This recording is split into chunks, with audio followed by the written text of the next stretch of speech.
That's right. All right, listeners, ready to dive into some cricket? Let's do it. We're heading over to Dambulla, Sri Lanka for that epic T20 match between Sri Lanka and New Zealand. You know, the one that had everybody glued to their screen? Oh, yeah, that was a good one. Just imagine you're right there in that stadium. The energy's electric, floodlights are blazing, and the pitch, well, let's just say it was made for spinners. Sri Lanka, known for their spin bowling prowess, they were up against a New Zealand side. You know, the Kiwis were at the end of a long tour in South Asia, so they were looking to test some new faces. What we saw was a spin bowling masterclass from the Sri Lankans, leading them to a comfortable win. So let's break down just how they managed to spin a web around the Kiwis, shall we? Yeah, it was fascinating to watch them really take advantage of those spin-friendly conditions. Right from the get-go, that ball was turning like crazy. It made things so tough for the New Zealand batsmen. And the Sri Lankan spinners, they were brilliant. They weren't just bowling. They were strategizing, setting traps. They had those Kiwi batsmen dancing to their tune. It was amazing. So the Sri Lankan spinners ended up taking 6 wickets in total. Yep. That's a huge accomplishment on a pitch that offered so much turn. Absolutely. It wasn't just raw talent. It was about using their skills to exploit those conditions perfectly. Exactly. They were in total control. Yeah, and Mahesh Theekshana, for example, he really set the tone in that first over. Even though he only got 1 wicket, off the last ball, you could feel that pressure building. You remember that rough patch just outside off stump? Yeah. He just kept landing the ball there, making the Kiwi batsmen really think, defend carefully or risk a big shot. You know, most of the time, that pressure got to them. It was like a game of chess, not just cricket. Every delivery felt calculated. And then you had Dunith Wellalage bowling that unbelievable arm ball. That completely fooled Tim Robinson, Oh, that was a beauty. sending him back to the pavilion. Talk about deception and guile. Wellalage disguised it so well, made Robinson think it was coming in, but it drifted away and clipped the top of off stump. A classic example of how spin bowling is as much about outsmarting the batsman as it is about turning the ball. Couldn't agree more. It's all about that mental game. And let's not forget about Dunith Wellalage with those clever, slower balls. The way he got Mark Chapman out was just brilliant. Oh, yeah. Chapman was expecting pace, ready to go big, but Thushara completely outsmarted him with that slower delivery. Completely. It dipped, Chapman mistimed it, and an easy catch for the fielder. Those slower balls were so effective on that pitch. You know the batsman is already expecting turn, and then you throw in a change of pace. It totally messes with their timing. No wonder the New Zealand batters couldn't find their rhythm. They were always second-guessing themselves. Right, they were always one step behind. And all that brilliance from the spinners really held back New Zealand's scoring. Definitely. They ended up with a pretty low score. It meant Sri Lanka didn't have to go crazy in their chase. They could play their natural game, take it easy, and cruise to victory. Speaking of the Kiwi struggles, let's unpack how those tough pitch conditions added to their woes.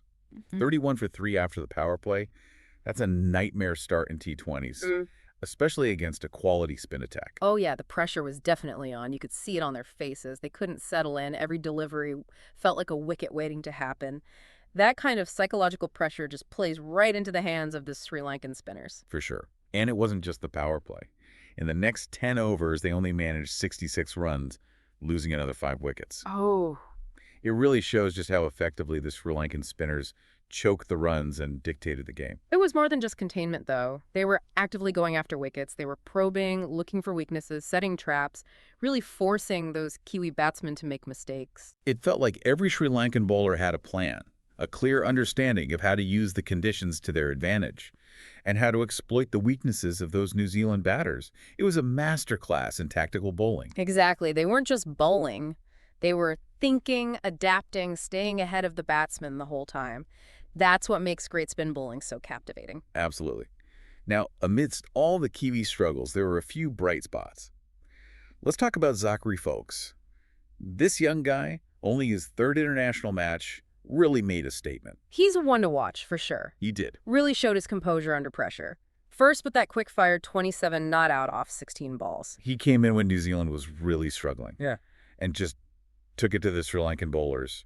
His fearless batting injected some much-needed energy into the Kiwi innings. Yeah, what impressed me the most was his ability to adapt. He wasn't afraid to play his shots, but he also showed a good understanding of the pitch and the bowlers. It wasn't just hitting for the sake of it, it was calculated aggression.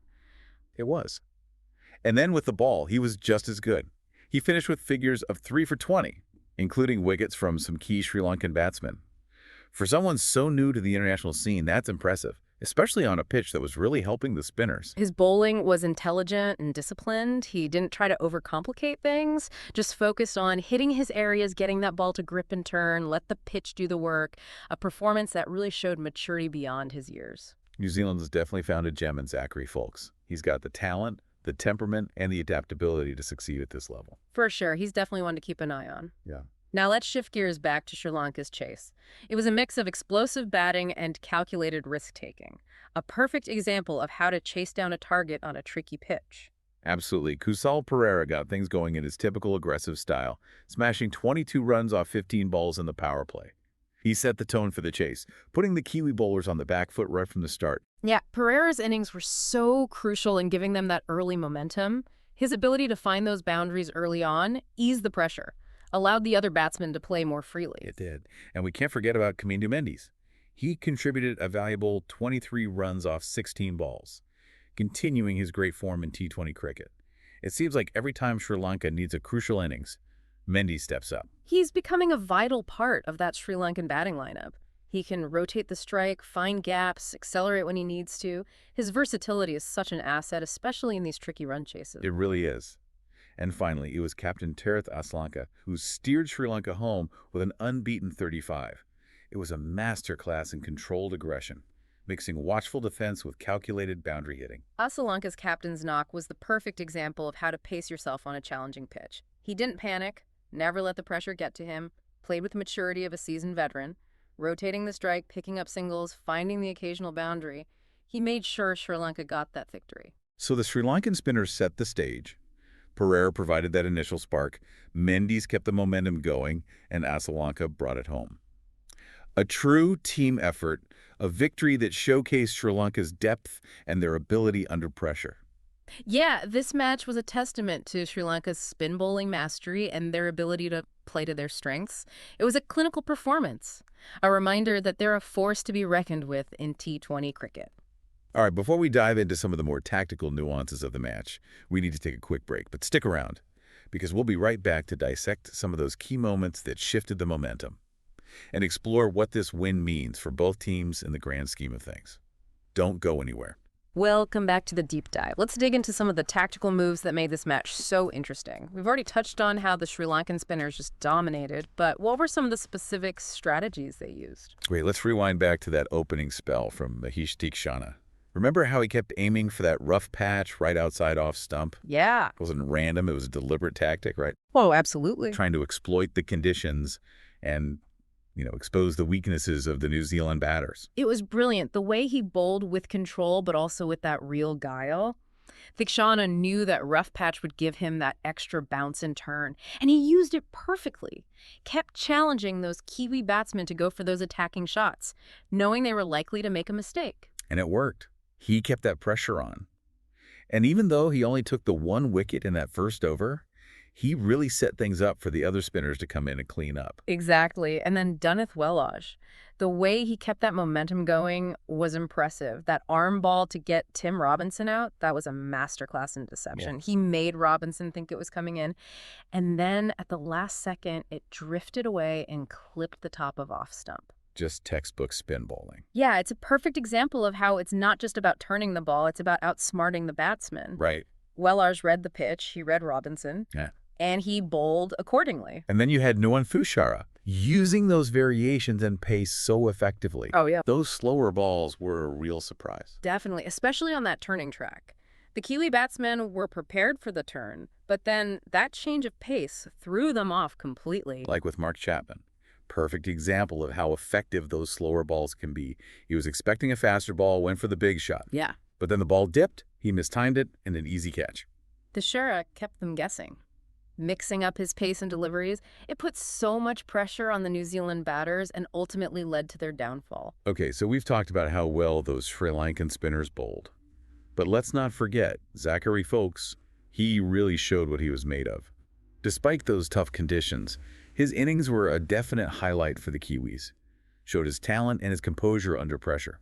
Foulkes was remarkable. He came into bat when New Zealand was in trouble, and he just brought that energy they needed. His batting was fearless, finding those gaps, hitting boundaries against a strong spin attack. It was impressive. Especially considering this was only his third international match. To come in like that, under pressure, and play with that much freedom and confidence speaks volumes about his talent and his temperament. He didn't let the pressure get to him, trusted his instincts, really showed he has the potential to be a star for New Zealand. Absolutely, and his bowling was just as good. 3 crucial wickets, including some key Sri Lankan batsmen. He's proving to be a genuine all-rounder. The way he adapted to those conditions, bowled with control and variation, definitely one of the highlights. Definitely. So we've talked about those Sri Lankan spinners and the fight back from Zakary Foulkes. But let's not forget the other side of the game, fielding. How did that affect the match? The fielding was crucial in this game. Sri Lanka were sharp, taking some great catches, saving runs. They brought that energy and intensity that put the pressure on those New Zealand batsmen. Like that catch to dismiss Mark Chapman. Yeah. Off Nuthishara's bowling. Yeah. Brilliant diving effort from the fielder. That catch really swung things in Sri Lanka's favor. And it wasn't just that one. There were several moments where the Sri Lankan fielders made a difference. It showed in their entire approach to the game, you know? That focus, that determination, that hunger for victory. Absolutely. New Zealand's fielding wasn't quite as sharp. A couple of drop catches, missed run-out opportunities. Yeah. And those errors let Sri Lanka get away and build that challenging total. Those missed chances were costly. Every run counts in a close T20 match, and those dropped catches can make all the difference. It just shows how important fielding is in this format. It's not just batting and bowling. It's about taking those chances and putting pressure on your opponent. Exactly. A good fielding team can save runs, create opportunities for wickets, completely change the momentum. Sri Lanka's superior fielding was definitely a factor in their win. Okay, so we've looked at all the key moments, the tactical brilliance, and the individual performances. But let's zoom out for a sec and talk about the bigger picture. Yeah. What does this win mean for Sri Lanka, as they get ready for the T20 World Cup? I think it's a huge confidence boost. Going into a tournament like that, this win shows they've got a well-rounded team, a spin attack that can really dismantle any batting lineup, and batsmen who can chase down targets even on tricky pitches. Right. They're spin bowling. That's their biggest strength. The Wellalage, the Charith, they've got the skills, the temperament. They can definitely excel on the big stage. And remember, the World Cup's in India. Yeah. Pitches there usually favor spin bowling. Exactly. So Sri Lanka are heading into that tournament with a lot of confidence, knowing their spin attack can be a real game changer. But it's not just the bowling. They've got some exciting young batsmen like Kusal Perera, Kamindu Mendes, and Charith Asalanka who can really take control of the game. And let's not forget those experienced guys like Dasan Chanaka and Dhananjay De Silva. They bring a lot of stability to the batting order. That mix of youth and experience makes Sri Lanka a real contender. Definitely. Now, what about New Zealand? They were outplayed in this match, but they're still a strong team. What did they need to adjust to be successful on the world stage? Well, they'll be disappointed with the loss, for sure. But it's important to remember they were trying out some new players. It was a learning experience. They'll come back stronger. I think their batting lineup, especially the middle order, looked a bit shaky against those Sri Lankan spinners. Yeah, they'll need to work on their game against spin if they want to make a real impact in the tournament. For sure. They've also got to figure out how to get the best out of those senior players, like Kane Williamson and Martin Guptill. They haven't been in the best form lately. If they can find their groove, New Zealand will be a completely different team. Absolutely. A valuable lesson for New Zealand. But they've still got what it takes to make a big splash in the World Cup. Don't forget, they're the reigning World Test champions. They know how to win. That's right. Now, before we finish up, can we just take a moment to appreciate spin bowling? Yeah. It's an art form. It's skill, deception, mental toughness. We saw it all in this match. The way those Sri Lankan spinners used the pitch, Yeah. the changes of pace, the flight, the drift, it was mesmerizing. And it's more than just turning the ball. It's about understanding the batsman, setting those traps, building pressure. It's a mental game like chess. It is a battle between bat and ball. That's what makes it so captivating. It's a constant test of skill, strategy, adaptability. When those spinners are on, it's something special. It really is. So as we wrap up this deep dive into that incredible match in Dambulla, we'll leave you with this thought.